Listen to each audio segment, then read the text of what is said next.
जय Hind defence lovers. आज की टॉप हेडलाइंस कुछ इस प्रकार है। ईरान प्रेसिडेंट का हेलीकॉप्टर क्रैश, जानिए पूरा मामला। चीन ने माना कि इंडियन एयरफोर्स का एक रफाल के बदले उनके 5 J-20 फाइटर्स को करना पड़ेगा डिप्लॉय। अरुणाचल प्रदेश के फॉरवर्ड एरियाज में डिफेंस एक्सपर्ट्स का इंडियन आर्मी ने कंडक्ट कराया टूर। साउथ चाइना सी में ऑपरेशन डिप्लॉयमेंट के हिस्से के तौर पर इंडियन नेवी की शिप्स फिलीपींस पहुंची और प्रोजेक्ट 75I वाले प्रोग्राम में फिर से डिले।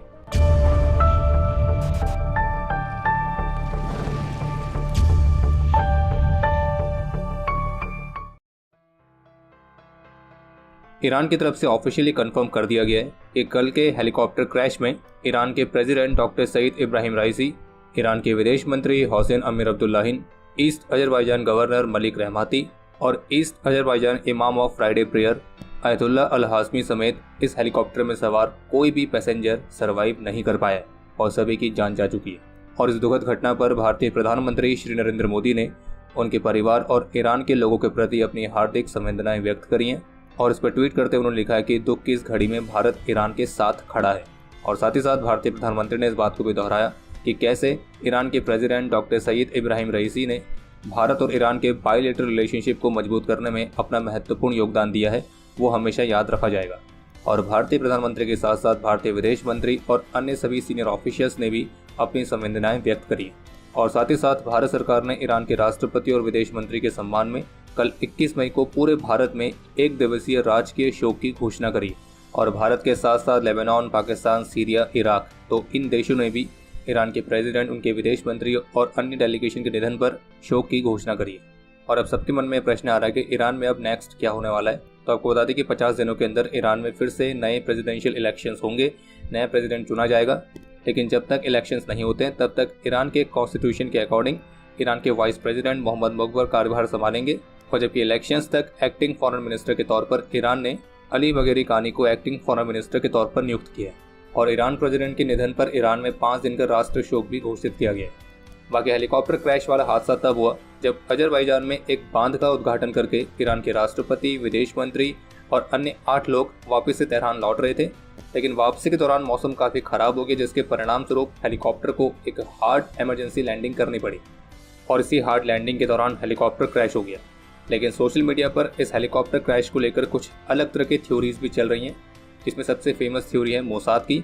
और मोसाद का नाम फिर से ट्विटर पर ट्रेंड कर रहा है क्योंकि कुछ लोगों का ये आरोप है या कुछ का ये मानना है या कुछ का ये अनुमान है कि इस हेलीकॉप्टर क्रैश के पीछे मोसाद का हाथ हो सकता है।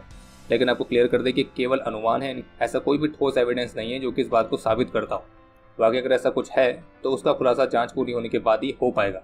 बाकी ईरान के प्रेसिडेंट का हेलीकॉप्टर जिस जगह पर क्रैश हुआ है और उसकी जो वीडियोज सामने आई हैं तो उसको देखकर सबसे अधिक संभावना यही लग रही है कि यह दुर्घटना खराब मौसम के कारण हुई है और ये एक पायलट एरर वाला मामला ही हो सकता है। और आप सभी को ध्यान होगा कि बिल्कुल इसी तरह के क्रैश में हमने भी अपने प्रथम chief of defence staff general Bipin Rawat समेत और भी अपने कई सारे ऑफिशियल्स को खोया था। कल रविवार को इंडियन एयरफोर्स के former chief air chief marshal RKS Bhadauria sir ने कुछ महत्वपूर्ण स्टेटमेंट्स दी।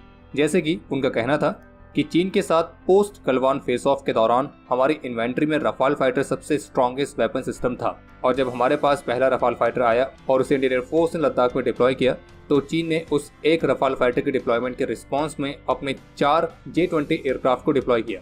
और फिर जब इंडियन एयरफोर्स ने 4 रफाल फाइटर्स को डिप्लॉय किया तो फिर चीन ने केवल उन 4 रफाल फाइटर्स के रिस्पॉन्स में अपने 20 J-20 फाइटर्स को डिप्लॉय किया।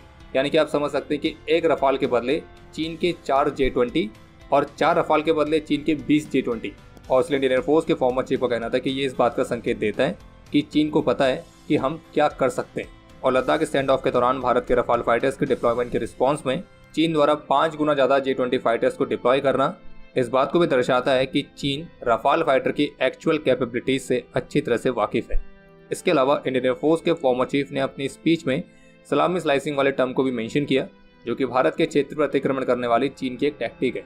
और इसलिए इंडियन एयरफोर्स के फॉर्मर चीफ ने इस बात को मेंशन किया कि कैसे रफाल फाइटर के एक्विजिशन से पहले चीन की तरफ से हमें कई तरह की चुनौतियों का सामना करना पड़ा था। और रफाल जैसे एडवांस फाइटर जेट्स को पहले भी खरीदने के प्रयास किए गए थे, लेकिन वो असफल रहे और ये तब तक सफल नहीं हुए जब तक कि गवर्नमेंट टू गवर्नमेंट एग्रीमेंट के माध्यम से उनकी खरीद की सुविधा नहीं दी गई। बाकी रफाल फाइटर के डिप्लॉयमेंट के बारे में फॉर्मर इंडियन एयरफोर्स चीफ ने जो बात करी है तो वो रफाल फाइटर्स एग्जैक्टली किस लोकेशन पर डिप्लॉय किए गए थे और एग्जैक्टली किस टाइम पे किए गए थे तो इसके बारे में कुछ भी खुलासा नहीं किया गया। बाकी लद्दाख स्टैंड ऑफ के दौरान जो रिपोर्ट्स आई थी उनमें कहा गया था कि चीन ने अपने J-20 फाइटर्स को होतान एयरबेस के पास डिप्लॉय किया है। बाकी फॉर्मर इंडियन एयरफोर्स चीफ की रफाल फाइटर और J-20 के डिप्लॉयमेंट वाली जो स्टेटमेंट है, इसको दो तरह से देखा जा सकता है। पहला तो ये कि चीन ये जानता है कि रफाल फाइटर कितने ज़्यादा कैपेबल हैं और वो समझता है कि एक रफाल फाइटर के बदले उसको अपने 4 या 5 J-20 फाइटर्स लगेंगे। लेकिन दूसरा तरीका इसको देखने का ये भी है कि जहां हम एक रफाल फाइटर को डिप्लॉय कर रहे हैं तो वहीं उसके बदले चीन अपने 4 या 5 J-20 फाइटर्स को डिप्लॉय कर रहा है। यानी कि क्वालिटी वाइज भले ही चीन के पास एडवांटेज ना हो, लेकिन क्वांटिटी वाइज चीन के पास भारत की तुलना में एक बहुत बड़ा एडवांटेज है। और जैसे कि कहा जाता है कि क्वांटिटी की भी अपनी एक क्वालिटी होती है। बाकी इस पर आपके जो विचार है उसे कमेंट सेक्शन में शेयर जरूर करिएगा। साउथ चाइना सी में ऑपरेशनल डिप्लॉयमेंट के हिस्से के तौर पर इंडियन नेवी की 3 शिप्स INS दिल्ली, INS शक्ति और INS किल्टन फिलीपींस पहुंची है, जहां वे फिलीपींस की नेवी के साथ मैरीटाइम पार्टनरशिप एक्सरसाइज में भी पार्टिसिपेट करेंगी। इसके अलावा एक अपडेट यह है कि इंडियन आर्मी ने 12 मई से 19 मई तक डिफेंस एक्सपर्ट्स के लिए अरुणाचल प्रदेश में सप्ताह भर लंबा एक फॉरवर्ड एरिया टूर कंडक्ट किया था। और इस टूर के दौरान भारत की डिफेंस इंडस्ट्रीज, स्टार्टअप्स और एकेडमिया से 7 मेंबर वाले एक्सपर्ट्स की टीम ने इस क्षेत्र में इंडियन आर्मी की ट्रूप्स द्वारा फेस किए जाने वाले ऑपरेशन चैलेंजेस को एक्सपीरियंस किया, ताकि वो यहाँ की प्रॉब्लम्स को, चैलेंजेस को अच्छी तरह से समझ के उसके लिए एक उपयुक्त टेक्नोलॉजिकल सॉल्यूशन प्रोवाइड कर सके। और खास तौर पर पहाड़ी इलाकों के लिए स्वदेशी टेक्नोलॉजी को विकसित करने के प्रयासों पर मुख्य रूप से फोकस किया गया। बाकी आगे बढ़ने से पहले अगर आप यहाँ तक वीडियो देख चुके तो वीडियो को लाइक जरूर करें और आपको सूचित कर दें कि अप्रैल महीने की फ्रंटलाइन ई-मैगजीन लॉन्च हो चुकी है, जिसे आप मात्र 11 रुपये में प्राप्त कर सकते हैं। और आपको ये भी बता दें कि कारगिल विजय दिवस की एनिवर्सरी पर squadron.in पर हमने कारगिल स्पेशल कलेक्शन लॉन्च किया है, तो उसे आप चेकआउट जरूर करिएगा और आप विजय कूपन कोड का इस्तेमाल करके स्पेशल डिस्काउंट भी प्राप्त कर सकते हैं। गुजरात ATS की तरफ से बताया गया है कि उन्होंने सरदार वल्लभ भाई पटेल एयरपोर्ट से आईसिस के 4 आतंकियों को गिरफ्तार किया है और ये चारों श्रीलंकन सिटीजन्स हैं और आईसिस के साथ जुड़े हुए हैं और फिलहाल इनकी गिरफ्तारी को लेकर अन्य डिटेल्स आनी बाकी है। बाकी आतंकियों से याद आया, कुछ पाकिस्तानी हैंडल्स द्वारा ईरान प्रेसिडेंट के हेलीकॉप्टर क्रैश को लेकर एक फर्जी नैरेटिव क्रिएट करने का प्रयास किया जा रहा है, जिसमें कुछ ऐसा दिखाने का प्रयास किया जा रहा है कि ईरान के प्रेसिडेंट जिस हेलीकॉप्टर में सवार थे वो था MI-17। तो आपको क्लियर कर दें कि इस तरह का नैरेटिव बिल्कुल फर्जी है, ये फेक न्यूज़ है, क्योंकि ईरान के प्रेसिडेंट जिस हेलीकॉप्टर में थे वो था अमेरिकन ओरिजिन का बेल 212। इंडिया टुडे की रिपोर्ट के मुताबिक इंडियन नेवी का जो प्रोजेक्ट 75I वाला प्रोग्राम है, जो कि ऑलरेडी पहले से डिले चल रहा है, तो अब इसमें कुछ और फ्रेश डिलेज की रिपोर्ट सामने आई है। और इस डिले का प्रमुख कारण है इस टेंडर में शामिल प्रूवन AIP टेक्नोलॉजी वाला क्लॉज।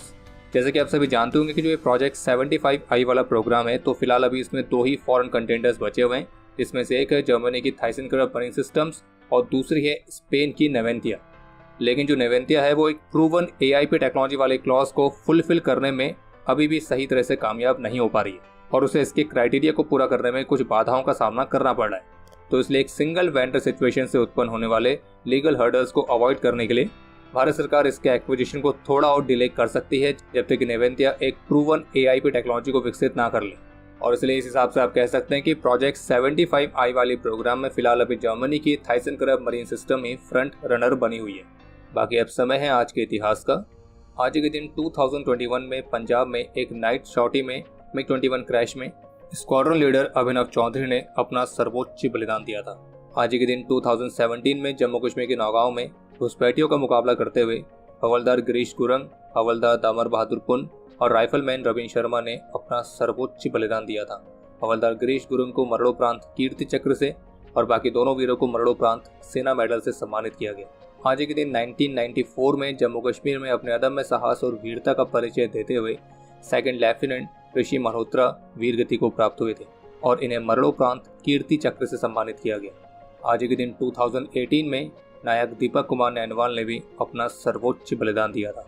और आपके लिए आज का प्रश्न यह है कि ऑपरेशन सफेद सागर कब लॉन्च किया गया था। और अब समय है आज के टॉप 3 कमेंट्स का, जो ये रहे आपकी स्क्रीन पर।